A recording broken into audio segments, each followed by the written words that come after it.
This is WFYI News Now. It's November 4th, and I'm Abriana Herron. On today's show, a Carmel High School student launches a nonprofit organization. Indiana lawmakers will meet during the first 2 weeks of December to discuss redistricting. And Indiana has cut funding for the vouchers that help low-income parents pay for childcare and preschool. You know, a family who has had an infant born in the last year will not probably receive any sort of eligibility for several years. Those stories are coming up, but first. A study identified Indianapolis as the best place to relocate a casino license in Indiana. It reports the second best place is a zip code north of Fort Wayne. The state commissioned the study to identify the 2 casino locations most likely to generate more tax revenue. A Carmel High School student has recently launched a nonprofit organization focused on clean water initiatives in Africa. Erica Kovac has more. Student Ria Koya founded Wishing for Wells after years of hearing about the water crisis in Ethiopia. The Carmel nonprofit is now focused on fundraising and education surrounding water accessibility. Koya has family in the area and says she's tried to help for years. She recently launched an ambassador program as a part of the group's fundraising efforts, currently composed of 52 high school and college-aged students. Obviously, we founded it in Carmel, but what's really great is that there are people from all over America, so like New York, California, Nebraska, Maryland, and also even some people from Nigeria and like Africa, which is really cool as well. Wishing for Wells has already been able to help rehabilitate 2 water pumps that give water to more than 2,000 homes and send clean water tablets to hundreds of families. I'm Erica Kovac. Indiana lawmakers will meet during the first 2 weeks of December to discuss redistricting. As Ben Thorpe reports, lawmakers set the dates in response to calls from Governor Mike Braun and President Donald Trump to redraw the state's congressional boundaries to benefit Republicans. Governor Mike Braun called a special session for redistricting last month following pressure from national Republicans. Republican leadership in the State House and Senate responded this week by announcing dates for a session in December, but say it won't be a special session at all. Instead, it'll be looped in as part of the regular 2026 legislative session. Lawmakers said the move was made to reduce the costs of a special session to taxpayers. Indiana's special session to address abortion in 2022 was estimated to cost some $240,000. In a statement, Senate Democratic leader Shelley Yoder said the move, quote, didn't cancel the power grab, they only delayed it. More details on the timing of the session are expected soon. I'm Ben Thorpe.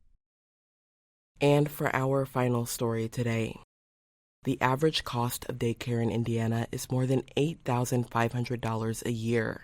And for many families, that could be out of reach. Over the past year, Indiana has dramatically cut funding for vouchers that help low-income working parents pay for childcare and preschool. Dylan Pierce McCoy sat down with Sam Sneidman, a lobbyist with the United Way of Central Indiana, to talk about how the loss of childcare affects families, businesses, and communities.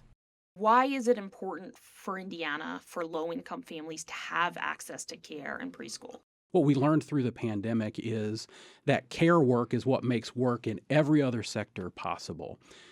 So if families lack access to childcare, particularly working families, particularly low-income families that often have to balance more than one job in order to make ends meet, if they don't have access to care, the other things that we have considered to be essential parts of the workforce grind to a halt. According to some research by the U.S. Chamber of Commerce Foundation, Indiana loses about $4 billion a year in economic activity by our underinvestment in childcare. Back when the pandemic started, about 40,000 Hoosier children received childcare vouchers from the state, and that number jumped by 4 years later. Can you tell me about how Indiana paid for that expansion and what has happened to the program over the last year? Yeah. So Indiana financed a lot of that growth through the use of pandemic-era federal assistance. As with many other parts of the economy, and other parts of government services, lots of unrestricted dollars were pushed into the child care system, which allowed for the expansion of the number of vouchers. As those dollars have been spent, or as those programs have been sunset by the federal government, what we have seen is a steady contraction.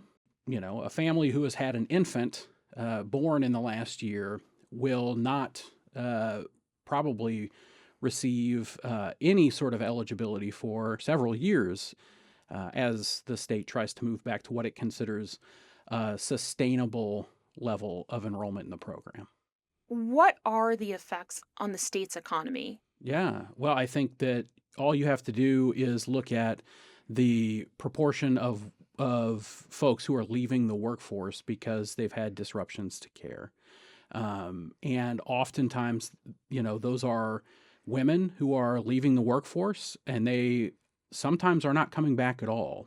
If you're running a business and someone who's really critical to your operations has a disruption to their childcare situation and has to cut their hours or walk away, that can have devastating impacts on your business's bottom line. Will these cuts to childcare from the state undermine all the work that's been done and the money that's been spent to increase the state's capacity of high-quality childcare providers? In some communities, it will.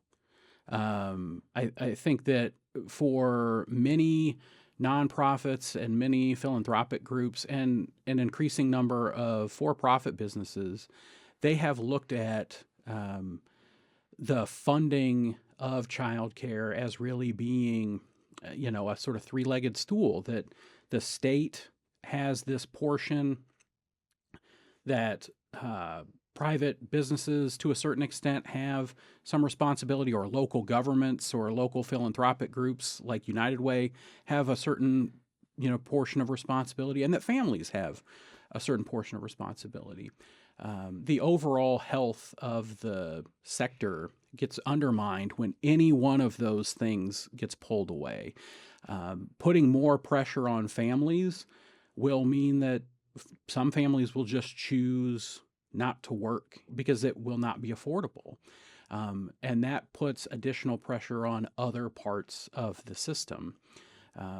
So, like I said, I'm profoundly concerned about what this means in terms of not only our state's economic health, but quite frankly, what it means for the economic opportunity and economic stability of families and kids. Well, thank you for coming in to join me, Sam. I really appreciate your time. Thank you, Dylan. For more coverage of cuts to child care funding in Indiana, visit our website. That's all for today's episode of WFYI News Now. Our podcast is produced by Zach Bundy, with support from the news team at WFYI and public media journalists across the state. Our news director is Sarah Neal-Estes. Kendall Antron produced our music, and I'm your host, Abriana Herron. If you like today's episode, remember to subscribe and share, and follow WFYI on Instagram, TikTok, Facebook, and YouTube to check in on our newsroom throughout the day. Thanks for listening. We'll be back tomorrow.